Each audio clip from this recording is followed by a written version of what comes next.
Awal kejatuhan yang pertama adalah karena merasa kuat. 1 Korintus 10 ayat 12 berkata, sebab itu siapa yang menyangka bahwa ia teguh berdiri, sama-sama, hati-hatilah supaya ia jangan jatuh. Katakan kanan kirimu, jangan merasa kuat. Katakan lagi sebelah yang satunya, jangan merasa hebat. Awal kejatuhan adalah kesombongan, katakan amin. Awal kejatuhan orang adalah ketika mereka merasa gue kuat kok. Amsal 16 ayat 18. Tinggi hati mendahului kejatuhan. Jadi awal dari sebuah kejatuhan adalah yang pertama orang merasa kuat. Dia merasa hebat. Kemudian dia tinggi hati, sombong. Orang yang sombong adalah awal kejatuhan. Masalahnya gini, orang gak sadar mereka sombong. Orang gak sadar mereka merasa kuat.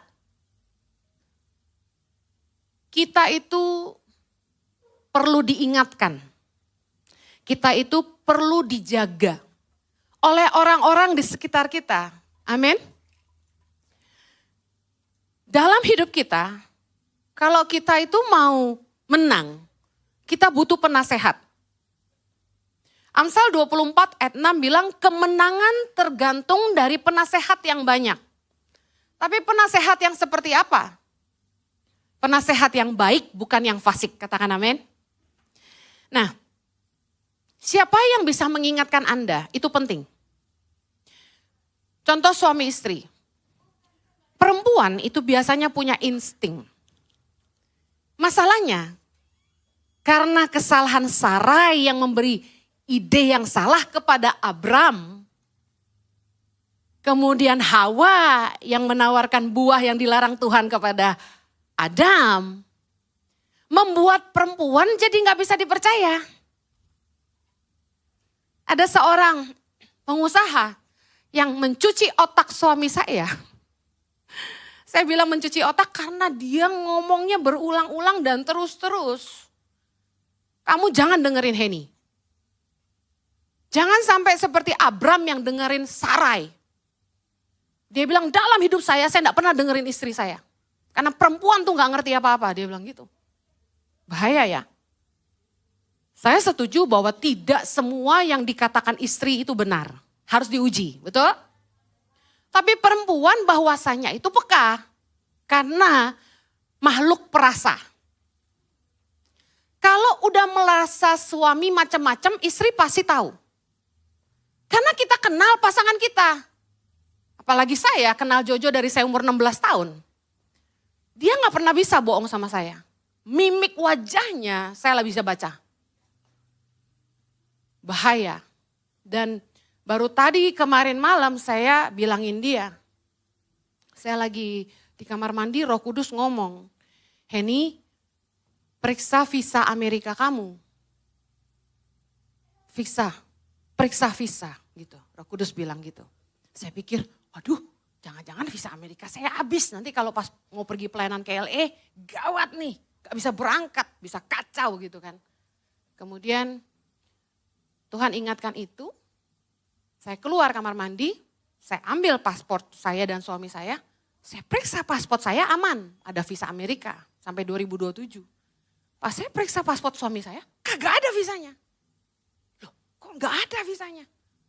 Saya cek di paspor lama, ternyata pas visa Amerika di paspor lama dan dia enggak kasih tahu saya.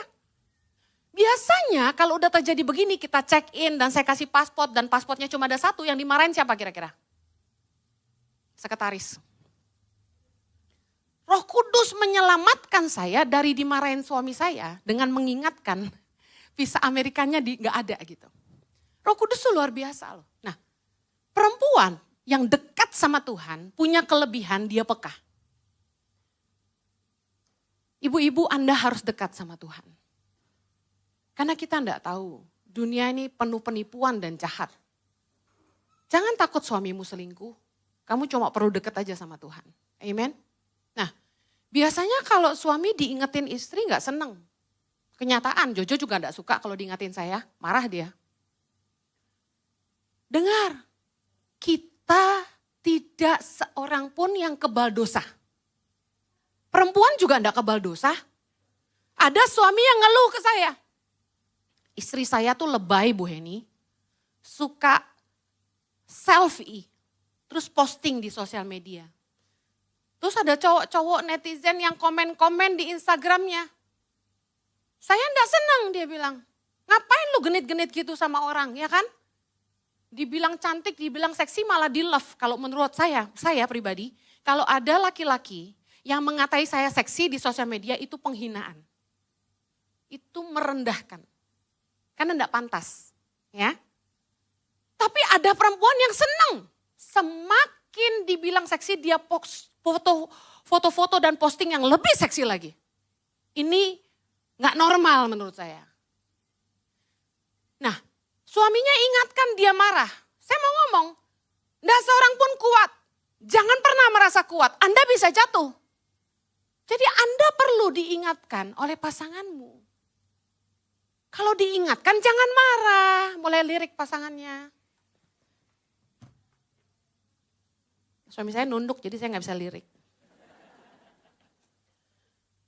Kita perlu diingatkan oleh penasehat-penasehat supaya kita tidak jatuh. Saya mengizinkan teman-teman dekat untuk kasih tahu saya kalau saya mulai bertingkah. Saya bilang gini, tolong ingatin saya ya kalau kamu rasa saya sombong. Kalau kamu merasa saya berubah, tolong ingatkan saya. Mereka bisa bilang apa aja. Kita jangan pernah merasa kuat, kita butuh diingatkan. Amen. Kalau ada kakakmu, adikmu, orang tuamu, anakmu yang memberi nasihat, dengarkan. Mereka memberi nasihat bukan karena punya kepentingan, tapi keluar dari rasa sayang kepada Anda. Amin. Anda enggak pulang-pulang, yang harusnya Anda pulang. Temanmu yang baik akan ngingetin kamu. Pulang udah malam, anak istri nunggu di rumah. Kalau ada teman yang gak ngingetin kamu, malah bikin kamu gak pulang, itu bukan teman yang baik. Ingat, gak seorang pun kuat. Yang berikutnya, awal kejatuhan kita adalah karena lengah. Firman Tuhan berkata, Matius 26 ayat 41, Yesus bilang, berjaga-jagalah dan berdoalah supaya kamu jangan jatuh ke dalam pencobaan. Baca sama-sama. Roh memang penurut, tapi daging lemah. Berjaga-jagalah artinya jangan lengah.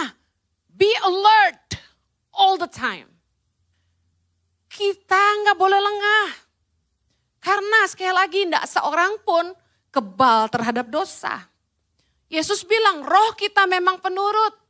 Tapi daging kita lemah, kita kan dunia, masih hidup di dunia, kita kan masih manusia. Karena itu gak boleh lengah. Menjauhlah dari medan dosa. 1 Tesalonika 5 ayat 22 berkata gini, jauhkanlah dirimu dari segala jenis kejahatan. Menjauhlah dari dosa. Jangan merasa kuat lalu Anda datangin petantang-petenteng.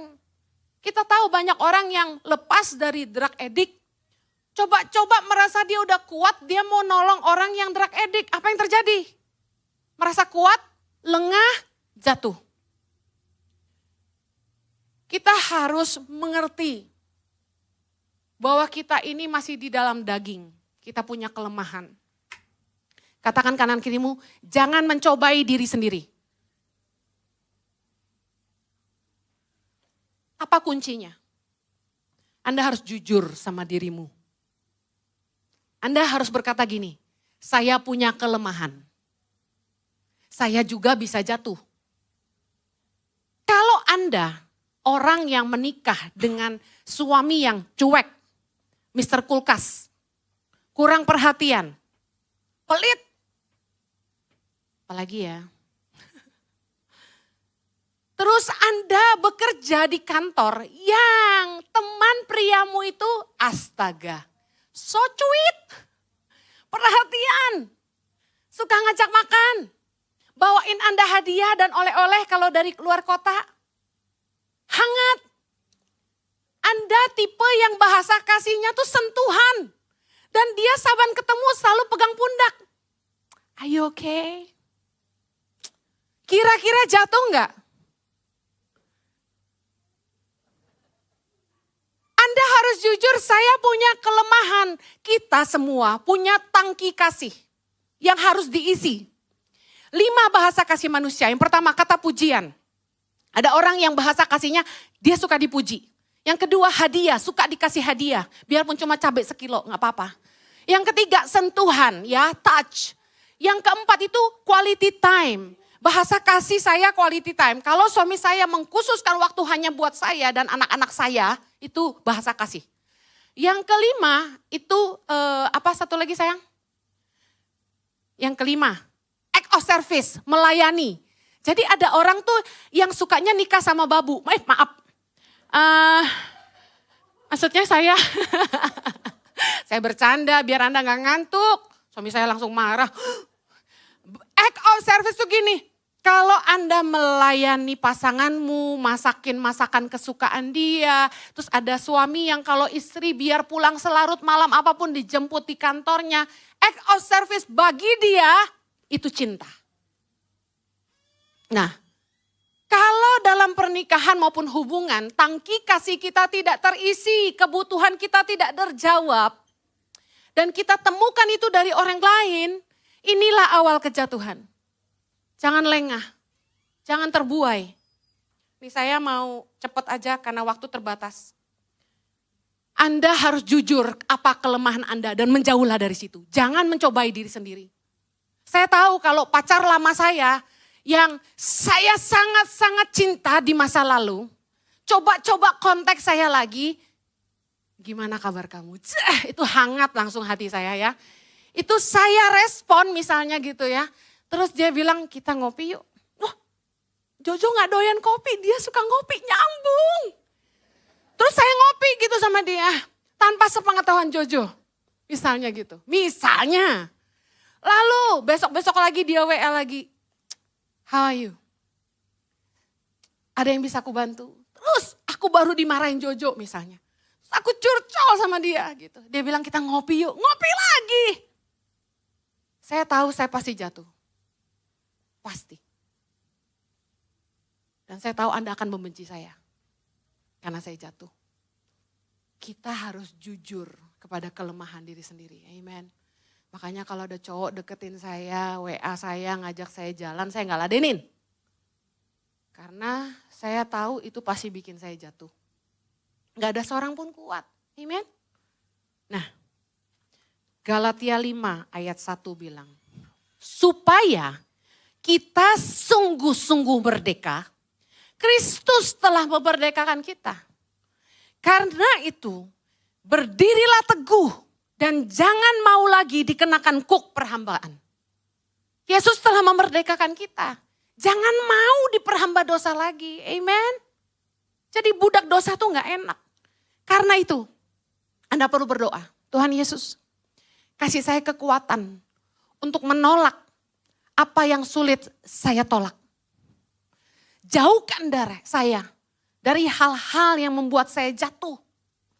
Dari hal-hal yang sulit saya tolak. Karena sometimes hal-hal yang kita sulit tolak itu yang justru datang ke dalam hidup kita. Jangan buka celah. Jangan lengah. Bicara jangan lengah. Yang paling penting ini, jangan nganggur. Saat Daud yang harusnya pergi berperang dan tidak pergi berperang, apa yang terjadi dengan Daud dalam 2 Samuel 11? Dia jatuh dengan Batsheba. Dikatakan dalam 2 Samuel 11 ayat 1, pada pergantian tahun, pada waktu raja-raja biasanya maju berperang tuh. Biasanya maju berperang dia. Maka Daud menyuruh Yoab maju bersama orang-orangnya dan seluruh orang Israel. Sedang Daud sendiri tinggal di Yerusalem, saya cut cepet-cepet ya. Ayat 2 berkata, sekali peristiwa pada waktu petang ketika Daud bangun dari tempat pembaringannya lalu berjalan-jalan di atas soto istana, tampak kepadanya dari atas soto itu seorang perempuan sedang mandi. Perempuan itu sangat elok rupanya. Singkat cerita, dia tanya orang itu siapa, katanya Batsheba istrinya Uria. Udah tahu istri orang, dia gak peduli gelap mata, dia panggil Batsheba dan tidur dengan dia. Lihat, jangan lengah. Waktu Anda nganggur, Anda lengah. Otak kita nih gak boleh nganggur. Kita harus punya kegiatan yang berguna. Daripada Anda jatuh bangun dalam dosa, dengerin nih yang suka jatuh bangun dalam dosa. Sibukkan dirimu dengan hal-hal yang berguna. Fokus secara cepat. Pertama, giat melayani pekerjaan Tuhan. Kalau Anda aktif melayani, Anda punya kesibukan. Ayatnya di mana Bu Heni? 1 Korintus 15 ayat 58, baca itu. Berdirilah teguh dan jangan goyah dan giatlah selalu dalam pekerjaan Tuhan. Ketika Anda aktif dalam melayani Tuhan, fokus Anda tuh ke pelayanan. Ya, kemudian yang kedua, fokus mengembangkan diri, mempertajam potensi. Apa sih yang Anda mau bangun dalam hidupmu? Asah itu, belajar itu, baca buku tentang itu. Ngobrol sama orang-orang expert di bidang itu. Giat mengerjakan panggilan Tuhan di area yang Tuhan tempatkan. Kemudian ayatnya di mana? 2 Petrus 1 ayat 10, Anda baca sendiri di rumah. Kemudian kelilingi diri Anda dengan teman-teman yang menguatkan iman dan pergaulan yang sehat.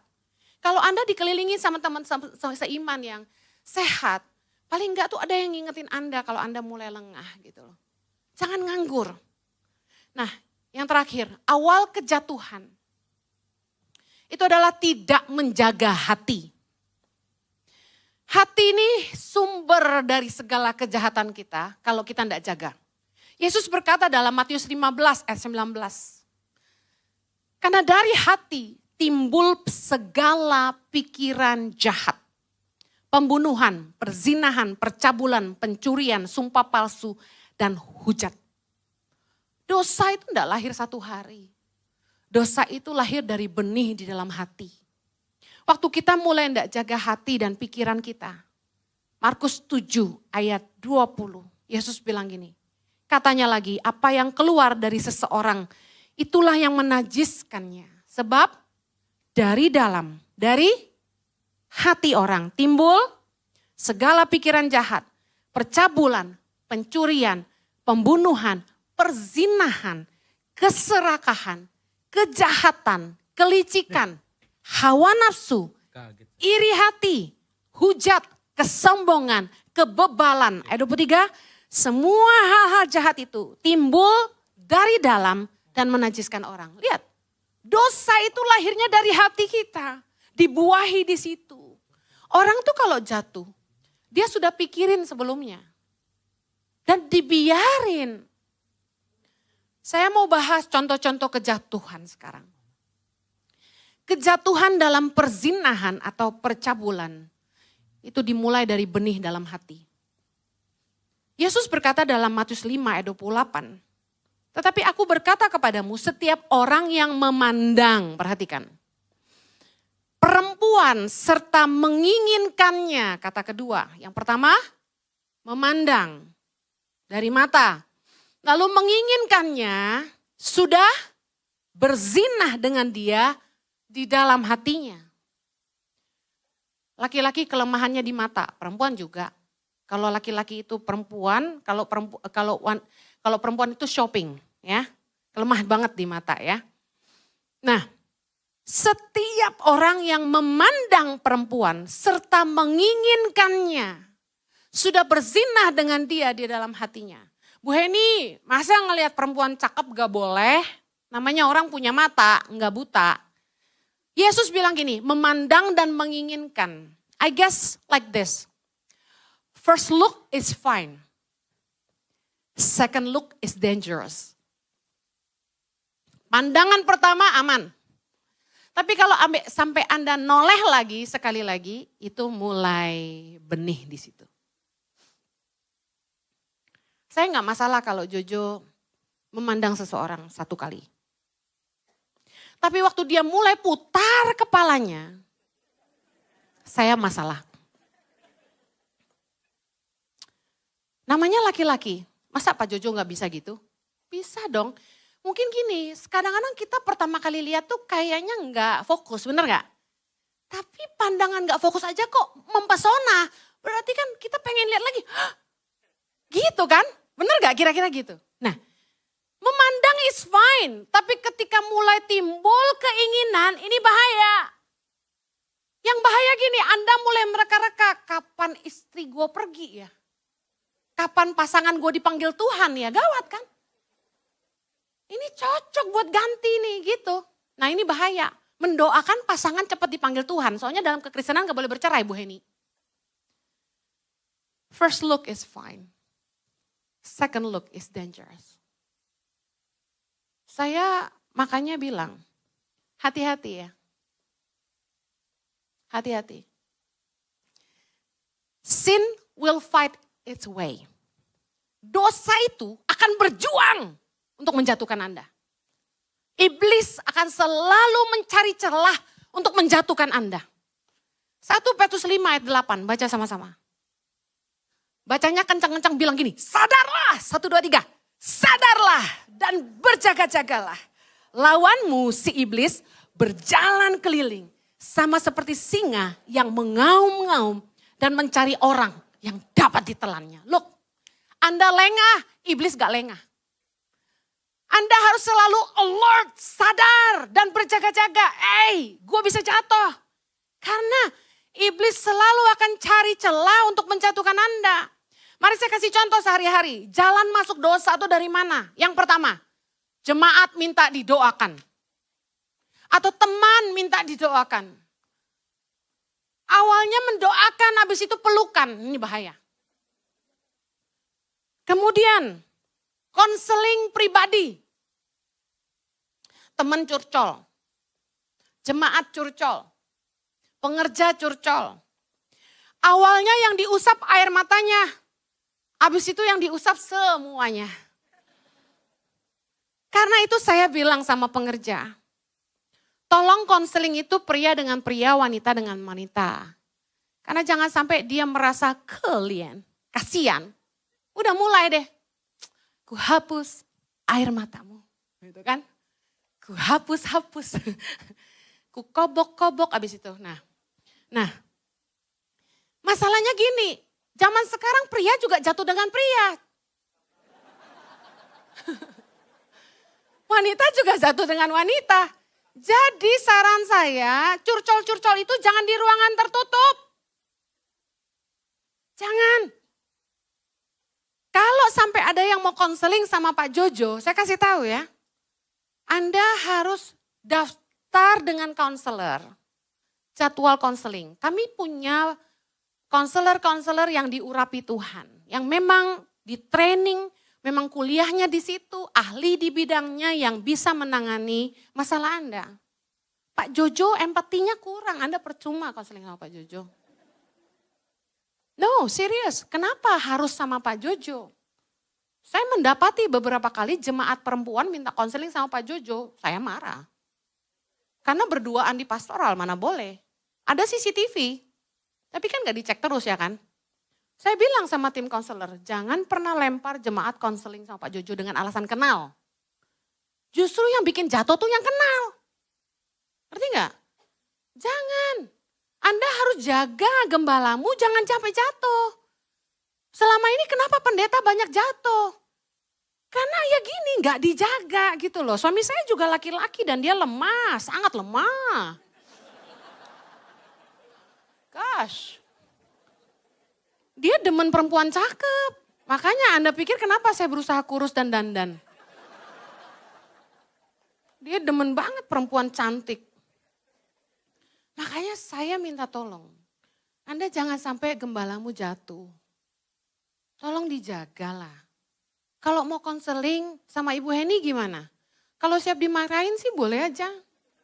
Soalnya saya gak sabar loh kalau nungguin orang cerita. Waktu saya masih kecil Bu Heni ya, sekitar 30 tahun yang lalu. Saya tuh orang ngomong 15 menit, saya langsung tahu masalahnya apa. Saya langsung bilang, oke, saya tahu saya harus kasih. Anda gak akan suka deh konseling sama saya jamin. Karena saya gak tahan. Saya tuh bisa lost kalau dengar orang ngomong lama atau enggak. Dia cerita gitu ya 30 menit, gue udah kayak, tadi ngomong apa sorry? Gitu, hilang langsung saya. Karena pikiran saya banyak sekali, jadi saya gak bisa dengerin orang ngomong panjang. Kalau sama saya tuh harus plek, kelar gitu. Setengah jam, beres gitu. Tapi habis ini jangan langsung ngantri konseling sama saya ya. Yuk, jaga yuk, gak ada seorang pun kuat. Nah, celah apa lagi yang bahaya nih? kerja bareng, pelayanan bareng, tresno jalaran, soko kulino. Jatuh hati karena sering ketemu. Makanya suami istri harus sevisi dan melayani sama-sama. Istri jangan ditinggal di rumah, suami pelayanan sendirian. Jangan deh. Aduh, yang jatuh tuh yang aneh-aneh saya lihat. Makanya kalau rekan sekerja nih dengerin yang bisnis bareng. Joint venture sama business woman. Pergi keluar kota, alasan meeting. Istri gak diajak. Saya kasih tahu yang kayak gini-gini nih awal kejatuhan. Kerja sama bisnis boleh. Tapi keluar kota sama-sama tuh gak boleh. Di Jakarta pelayanan, di luar kota selingkuhan. Beda. Jangan dong. Istri-istri jangan mau ditinggal. Ikut.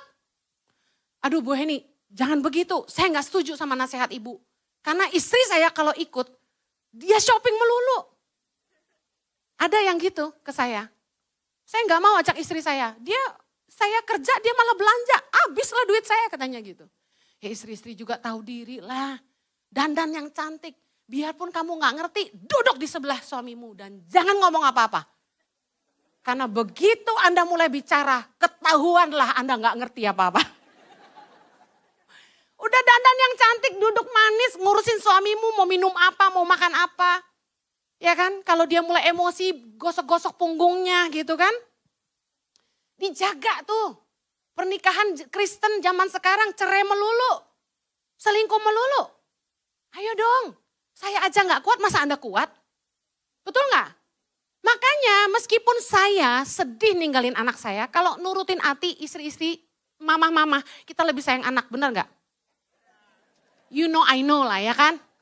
Tapi karena saya gak mau suami saya jatuh, saya ikut dia pelayanan. Karena gini, jemaat tuh aduh, GOKIL kadang-kadang. Kan gak boleh ngomong jorok katanya. Bisa ketok pintu kamar nganter nasi. Ketok pintu kamar nganter kue. No. Yang jemput di airport aja udah bisa bawa ke rumahnya, itu bahaya. Kita gak kuat. Nobody is strong. Kejatuhan dalam keuangan. Kejatuhan dalam keuangan itu sekali lagi dari benih di hati.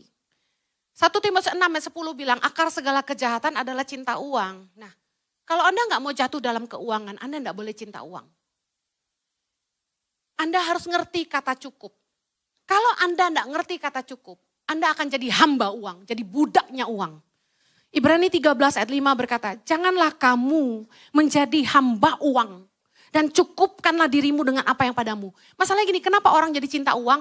Soalnya dia lihat apapun mau. Meletakkan standar hidup setinggi langit. Semua yang orang punya dia mau punya. Harus branded. Saya heran. Kenapa kita menginginkan hal yang begitu rumit, yang sebenarnya kita enggak terlalu butuh gitu loh. Saya bercanda sama tim Ichi Worship yang ikut saya pelayanan, saya bilang gini, gue gak punya Louis Vuitton, gue gak punya Chanel, tapi gue punya rumah. Buat apa? Saya tanya rata-rata masih ngontrak. Tapi naik bisnis class, naik first class. Punya yang S class. Tapi masih ngontrak, buat apa? Mending tuh punya duit beli rumah. Itu kebutuhan. Kita gak ada, anak-anak kita punya tempat tinggal, atap di atas kepala, amin. Biarpun kecil rumah sendiri, jangan numpang rumah orang. Numpang kok di rumah mertua, nyicil. Tahu gak, saya selalu ngedidik anak-anak saya. Harus nyicil rumah. Anak saya yang saya sekolahin, udah 2 nyicil rumah tuh saya bangga setengah mati. Kenapa? Kalau Anda tuh belajar nyicil rumah dari muda, Anda mendisiplin diri Anda untuk sesuatu yang penting. Kemudian Anda jadi punya tabungan buat hari depan. Aset itu bisa dijual kalau sampai kepepet.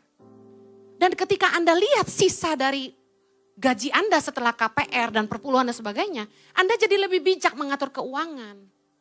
Orang manusia itu lihat duit banyak tuh gak bisa. Duit gue banyak nih mau dipakai apa ya? Akhirnya sia-sia yang boten dibeli gitu.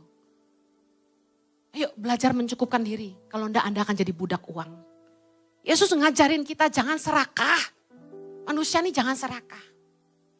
Makanya jadi pendeta juga gak boleh serakah. Saya belajar, jangan serakah ini. Jangan serakah.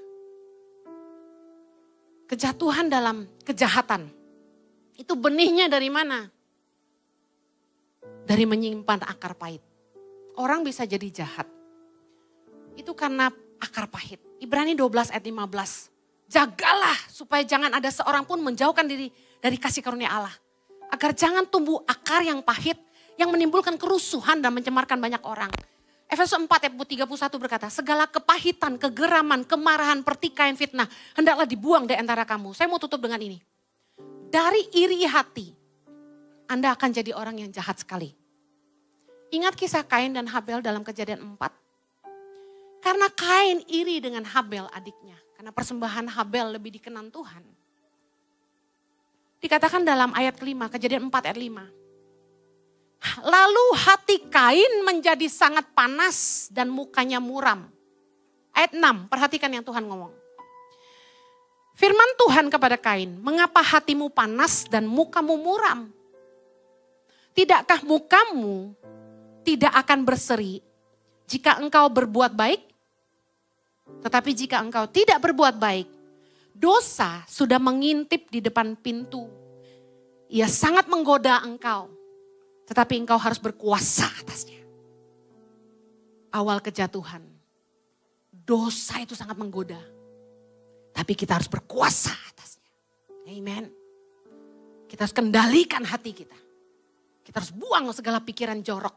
Segala pikiran yang tidak baik. Segala pikiran jahat kita harus buang.